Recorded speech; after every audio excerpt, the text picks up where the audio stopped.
This is Re-Evolutionz, episode 2, video 2.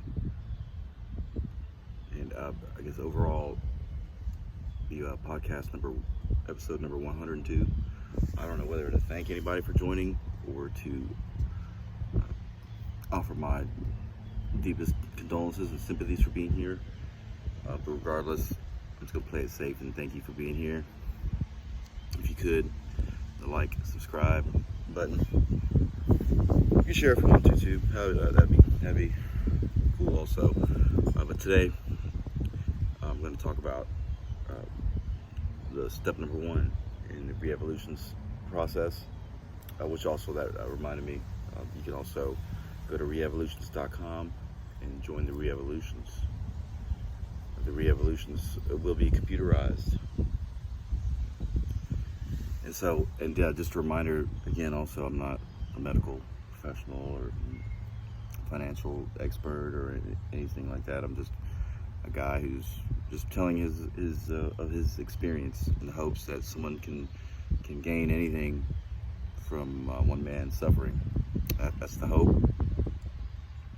Here to help provide guidance and reassurance that whatever your trauma, you really don't need anybody else except what's right here. And with step number 1, when you find yourself that things aren't working out, nobody's on your side, and things aren't looking good, the most important thing for me to do in the beginning was to impose a self-seclusion. And by doing this, it allowed me to take note of who's doing what, like who's reaching out, who's socializing, who's going where, what's being said, and all of those can come to you whenever you step back for a moment. And this may include, foregoing your usual Wednesday night routine or your Friday night routine or whatever, to break up the monotony, and also keep anyone on their toes who may be interested in your comings and goings and your associations. And the self-imposed seclusion allowed me to connect more with my higher spirit, my God, our Father who art in heaven. And Re-Evolutionz isn't possible without that connection. And we do recognize freedom of religion and all that, and I suppose you could insert your chosen God there, but so far the only case that we know is one who's intervened on my behalf. And it's the only way that I could rationalize it. I mean, there was no coincidence, there was no luck, there was no right timing.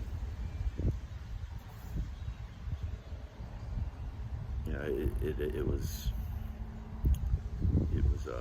direct, and it was with a purpose, and it helped me to be here. I mean, it's allowing me to still be here.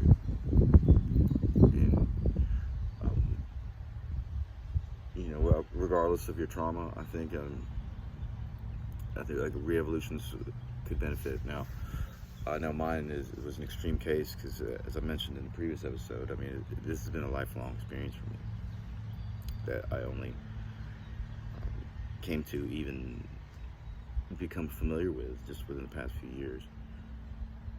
And so, being in self-seclusion, I mean, this allowed me to see what was going on, stepping back, and all the things that I've concluded are not without any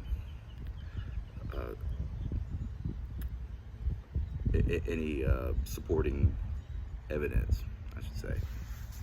My former career, which I'm now retired, you had to have evidence. You can't just walk in a court of law, say I didn't do it, and expect to get let go. Well, through my self-imposed seclusion, I was able to gather a very strong circumstantial evidence that to this day has been unrefuted.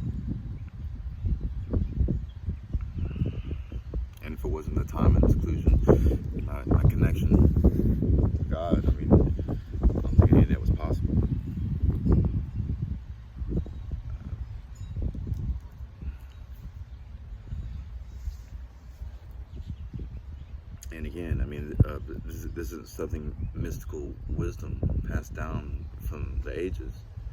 I mean, this is stuff that we do probably almost every day.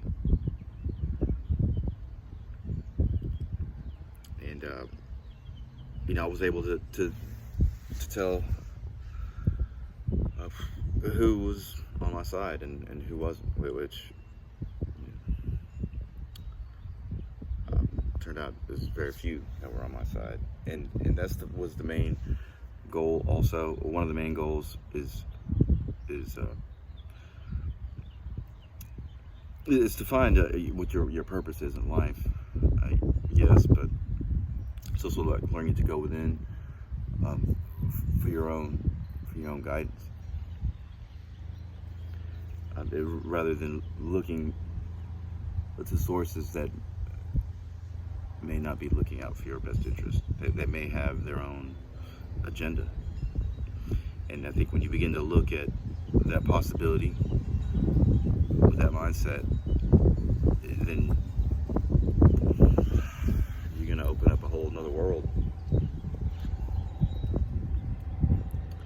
But also, in order to in finding our higher purpose in life, Re-Evolutionz attempts to identify and modify the characteristics within us that made us susceptible to whatever it was that we were exposed.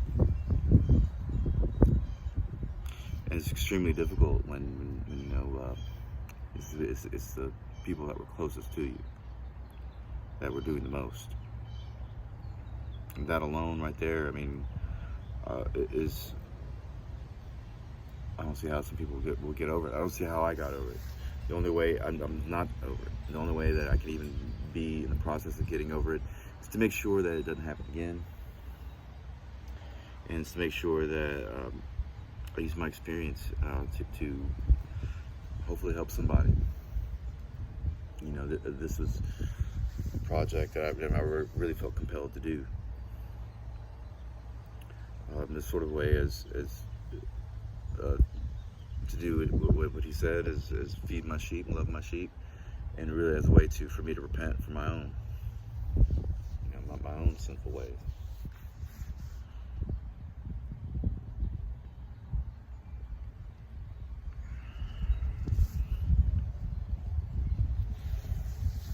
But yeah, being out in nature, I mean, that's probably a key point there. Is, I guess, if you don't want to do a self-imposed seclusion with you inside the four corners, nature is God's realm, and so I'd much prefer to be out in nature. I mean, I like the luxuries of modern life, sure. And that's one thing that I don't think I discussed in the last episode, is that in addition to our music and the blog and coin videos, we're also preppers. So we're hoping to do some prepping videos as far as like maybe products or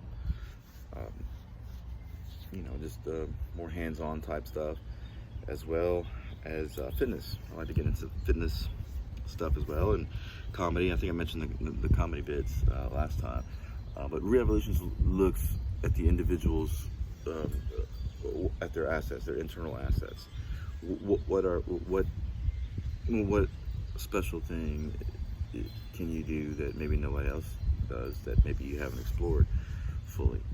And so I have many interests, and all of them are actually on the website, but the main ones are, and it's just a way for me of showing what I do to do what I got to do to get out of the situation that I got myself into. And so, but correcting all those characteristics that make me susceptible is a major goal for me. Now, the goals are more than likely going to be different, but I'm sure they're going to be similar oftentimes. And so I think in that the goal really is to be, self-sufficient, living our higher self and our higher, truer purpose, and learning from our mistakes and helping others from from doing the same thing, because it's hard to know when people are, not being straight up with you. There are red flags that that shouldn't be ignored, and that I ignored. And had I not ignored them, then I would not need Re-Evolutionz. But here we are. And so, and another thing about the first step of self-imposed seclusion is research or re-examining our knowledge.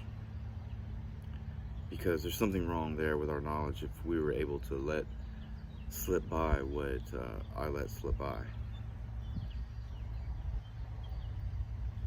And so if I was that gullible, ignorant, whatever, fill in the blank, then there's something that I need to re-examine within myself.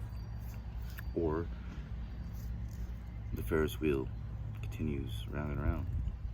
I don't want that anymore. Let me off. I want off this Ferris wheel. And I'm going to tell everybody that gets in line, stay away from this Ferris wheel.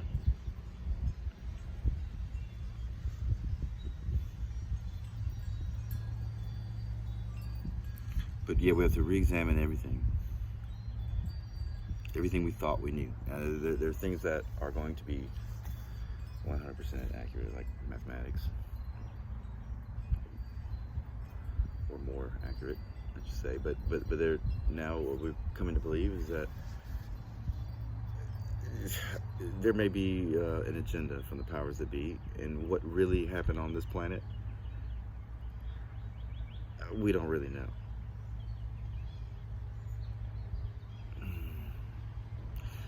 And I believe the answers of what has gone on this planet is all around us. I mean, all the pieces of the puzzle are there. We just got to put them together, or stand back at the right angle so you can see a more truer version. Because it's very well possible we could have been duped about everything, and that is something else. I mean, maybe we just die. Who knows? But that's part of having faith. So a great place for me was to start over mentally as much as you can possible. The best starting place, of course, was Genesis. And I'll get into some of those questions later on, but I thought a little tidbit out there is there were more questions that are raised. I mean, we got to remember it's a translation of a translation. Some of those words can be confused or misinterpreted to mean something else. And the fact that it is edited. We know the Bible's edited. But it's not like the whole thing is edited. I think there's just some fill in the blank, some names changed to protect the innocent and the not so innocent and the less innocent.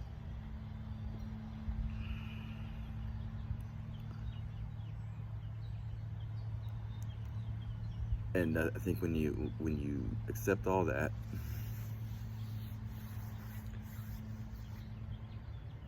then another whole world opens up.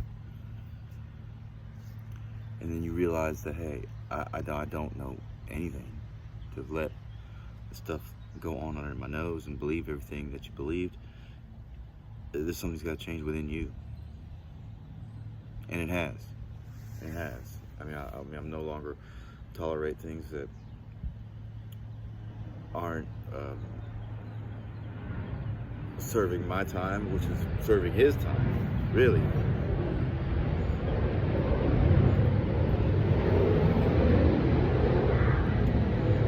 You don't have to kick in to help me do what I got to do, but I'm not gonna get in my way,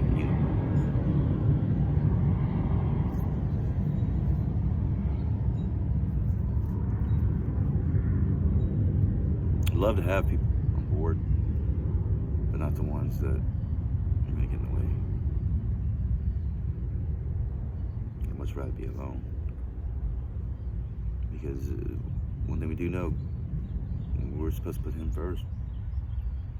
Numero uno. No kids, no grandkids, no baby mama, no grandmama, no uncle. Yeah, dude. Because without him, I mean, it's none of us are here.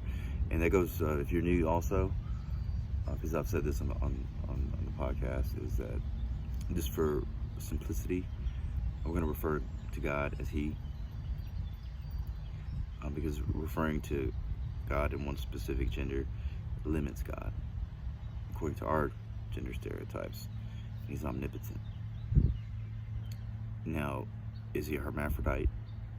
Does He have an organ that He inserts himself and fertilizes an egg and spits out other little gods? I don't know. I really don't.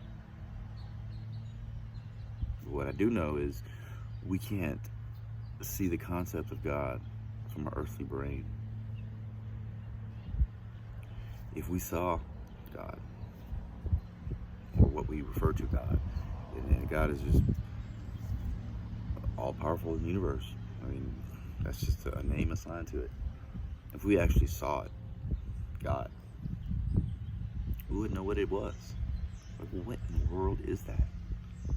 And if you really want to get technical about it, we couldn't even be in His presence, because He can't be around sin. See, if we were in Him, we were filled with so much sin that the light in Him would disintegrate us. So technically, we couldn't be in His presence. But He could probably make it happen if He wanted to. But we're not to test our God. We don't test the God. We don't test Him. Hey, you do this, or I ain't gonna do that. No, we don't do that. And again, also, if you're new, I mean, I'm not a preacher. I don't see myself as a preacher. I guess I'm more of a rebuker. Which online, we still have to do that episode of rebuking, because I get all that. Well, I don't get it now, because I don't just. But in the past, I mean, I've never really got it, except for my person of interest. But I've seen people trying to judge me. That's not our duty. We're to rebuke. To the side, put it to the side. And but yeah, self-seclusion, but if you have a good support system, it's always good to lean on it. But you have to vet them. You have to vet any possible sources of support. Make sure they're independent from the main body, and that there's no interconnection as far as communication goes there. I think if you're able to keep sources of your support sterile from each other, then you should be fine. And I see, I myself, I had not had that benefit to a limited degree, but the more I proceeded, the more that I find that they become tainted, compromised. And being also in self-seclusion, you're going to find that you may be, and again, you might not be in this such an extreme case, but you may find yourself in a gang stalking situation, the wrong end of a gang stalking situation. And if you're not familiar with gang stalking, or more specifically narcissistic gang stalking, there's a lot of great information already on YouTube, and it's been such a negative influential factor in my whole ordeal that I will more than likely also I'll be doing a video on gang stalking, more specifically narcissistic gang stalking. And that can be as simple as, hey, don't invite Susie to the party, or we're not going to come. You get two more people to do something against you, that's gang stalking. And also, it falls under the RICO statutes, what they prosecuted mafia gangsters back in the 70s and 80s in New York. Mayor Giuliani actually was ahead of that. And so, yes, that if you find yourself in something like that, with no support, you gotta do what you gotta do. If you're not re-evolving, then you gotta do something, because sitting in one place is not an option if you find yourself in that extreme of a situation. And again, that was my fault, because I willingly and voluntarily got rid of my support system. And that's what narcissists, that's one of their main goals, to cut you off from your supply. Like your good supply, not the narcissistic supply, but your supply lines, your extra ammo and food and rations and all that kind of supplies.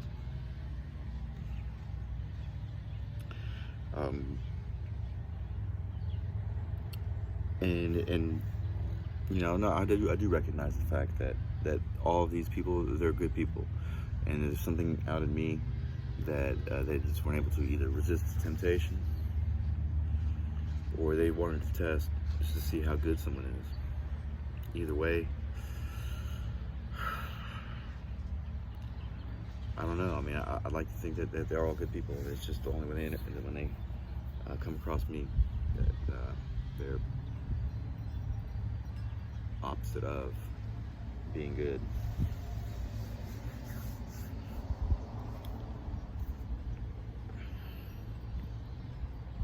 And really, what I've come to believe, I mean, is this is a spiritual battle that's being waged since Adam and Eve. Why would the devil run another play when he has his go-to play? All you Madden players out there, you know, that one play with a slot, hit the square button, touchdown every time. Get the man at the house, the protector, and everybody else is easy prey, praying for prey.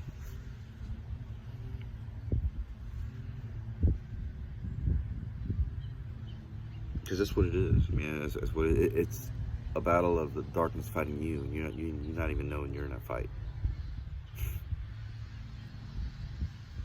But the armor of God, which that's already on the website, and maybe I'll do. There's a lot of videos already, I think, on YouTube.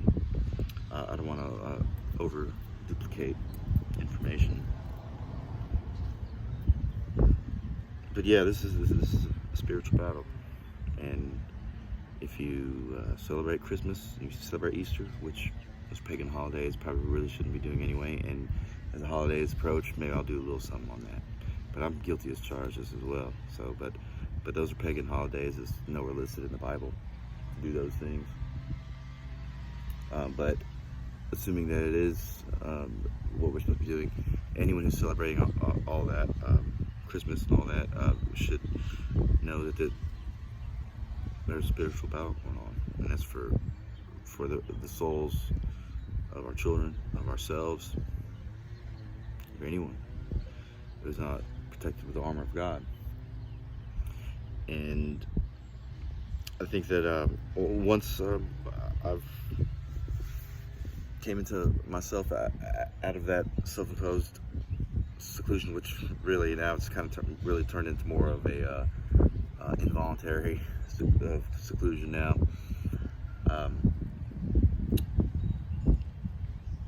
I was able to find the direction to go to the next step, and to keep moving forward, and not looking back at the city. And with that, I think I'll close this episode. And it's for anyone who may be frustrated or lost or losing faith, because that's what Re-Evolutionz is also, and that's to reinforce the people, the believers, losing faith and going to the other side and throwing up their hands.